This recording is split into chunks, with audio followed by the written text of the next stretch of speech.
బాధపడుతున్నారు చెప్పండి? యాకోబు బాగానే ఉన్నాడు, యాషావు బాగానే ఉన్నాడు. ఇప్పుడు ఎవరు బాధపడుతున్నారు తెలుసా? ఇస్సాకు, రెబ్కా బాధపడుతున్నారు. ఎందుకనంటే చంపేస్తానన్న ఆలోచన యాషావుకి ఎందుకు వచ్చింది? జ్యేష్ఠత్వాన్ని తీసుకున్నప్పుడు చంపుదామన్న ఆలోచన రాలేదు.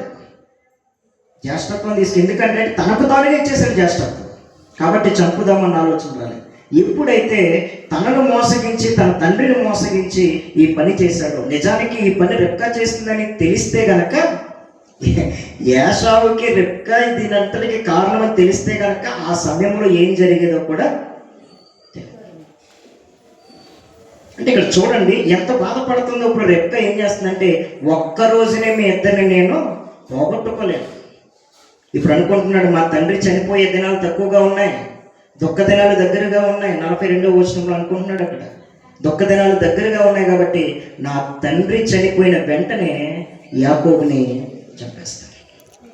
నా తండ్రి చనిపోయిన వెంటనే యాకోబుని ఇద్దరిని చంపుకొని. అలాంటి అర్థం ఏంటంటే, మొదటిగా ఇస్సాకు చనిపోయిన వెంటనే యాకోబు కూడా, అది అంటే యాషావు యాకోబు చనిపోవడం కాదు అక్కడ చెప్పింది.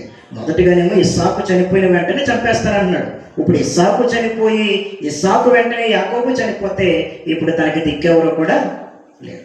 హేతు కుమార్తెల వల్ల నేను విసిగిపోయాను.